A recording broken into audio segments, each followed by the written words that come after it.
Welcome to another episode of Exploring the World, where today we delve into the fascinating world of the last true hunter-gatherers. These are the resilient communities that still live by ancient practices of hunting, gathering, and foraging. Join us as we explore their unique way of life, their challenges, and their incredible adaptations. Our story begins in some of the most remote and untamed corners of the world. Here, amid the harsh deserts, lush rainforests, and frozen tundras, live the last true hunter-gatherers, societies that have preserved a way of life that dates back tens of thousands of years. Geographic distribution. Hunter-gatherers are incredible people who have learned to survive in some of the toughest places on Earth. Instead of farming or building houses, they follow the changing seasons, hunting animals and gathering plants to eat. One amazing group is the San people. They call the scorching Kalahari Desert their home. Imagine living in a place where it's super hot and there's hardly any water. But the San have figured out how to survive there for thousands of years. They know every secret spot to find food and water, and they have special skills for tracking animals. Another fascinating group is the Hadza people. They live near Lake Eyasi in Tanzania. They're like nature experts, knowing every plant and animal in their area. They move around a lot, following the food. It's a tough life, but they're incredibly connected to the land. Then there are the Sentinelese, who live on a remote island called the Andaman Islands. They've chosen to stay completely separate from the rest of the world. They have their own way of life, and they want to keep it that way. It's like a mystery island. Sustainable lifestyles.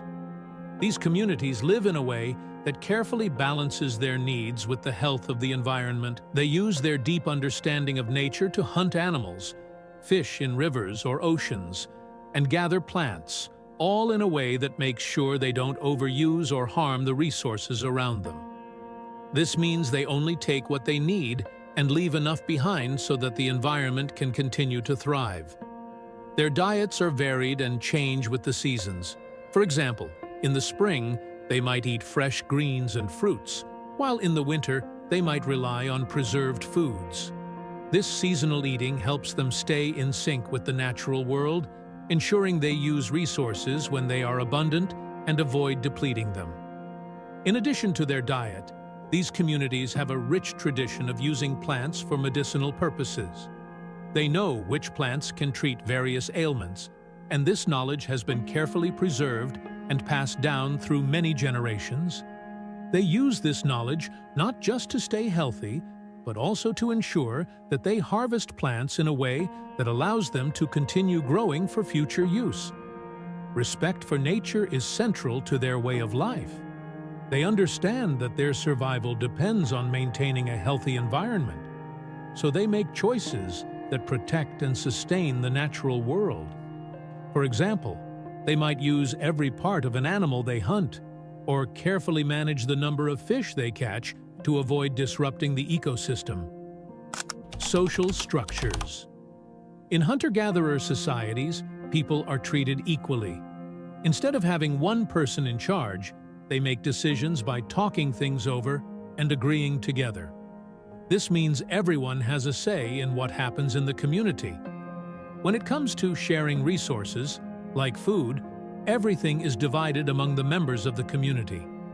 No one keeps a lot of personal wealth or possessions. Instead, the focus is on making sure that everyone has enough and that nothing is wasted. Gender roles, or the jobs that men and women usually do, can be different depending on the community. Generally, men take on the job of hunting larger animals, which requires more effort and skill. Women are often responsible for gathering plants and finding smaller animals to hunt. Both roles are important because they contribute to the group's survival and health. This way of sharing responsibilities and resources helps everyone in the community contribute to their well-being. By working together and supporting each other, they make sure that everyone's needs are met and that the community can thrive as a whole. Challenges and threats. Despite their resilience, these societies face numerous challenges. Encroaching development, deforestation, and climate change threaten their traditional lands and ways of life. In many cases, governments and corporations seek to exploit the natural resources in these areas, leading to displacement and loss of culture. The pressure to integrate into modern society can also result in health issues and social problems. Cultural preservation and adaptation. Efforts are underway to preserve the cultures of hunter-gatherer societies.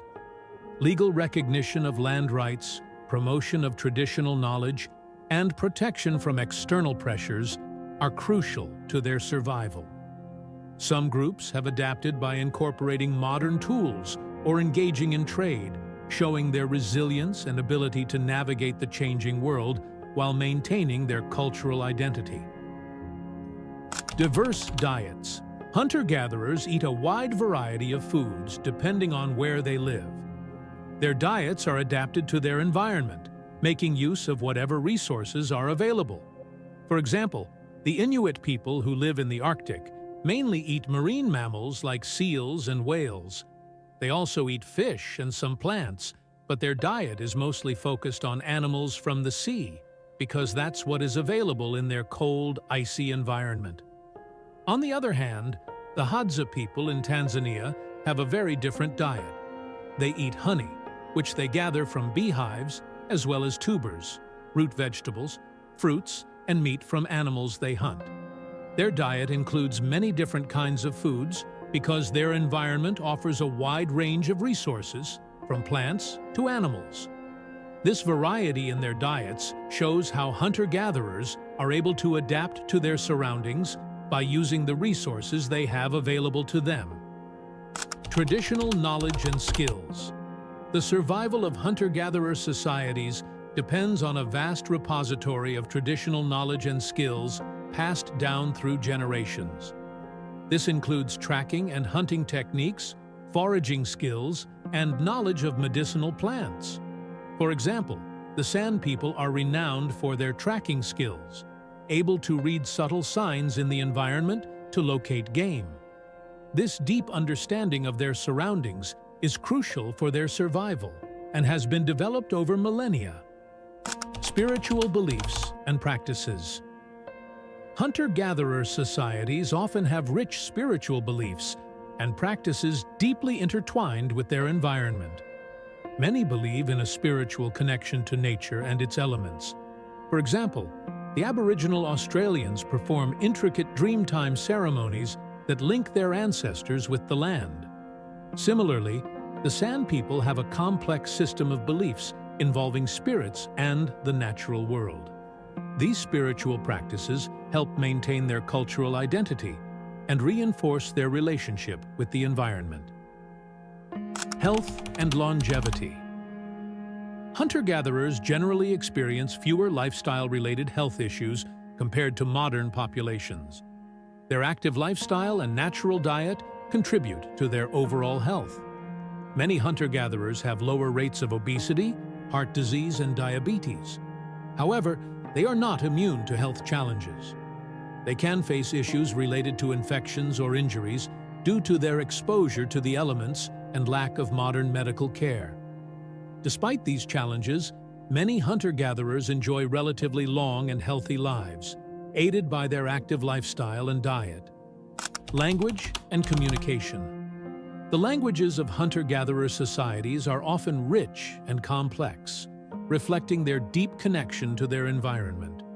For example, the San people speak a language with a series of click sounds, which is rare among the world's languages. These languages are not just means of communication, but also carriers of cultural knowledge and traditions. Oral storytelling, songs, and rituals play a significant role in preserving and transmitting their cultural heritage from one generation to the next. The last true hunter-gatherers offer us a glimpse into a way of life that is as ancient as humanity itself. Their deep connection to the land, their sustainable practices, and their unique social structures provide valuable lessons for us all. As we face global challenges, their enduring ways of life remind us of the importance of balance, respect, and adaptability. If you found this exploration of the last true hunter-gatherers as fascinating as we did, be sure to like, comment, and subscribe for more incredible insights into the diverse cultures and ways of life around the world. Thanks for watching, and we'll see you in the next video.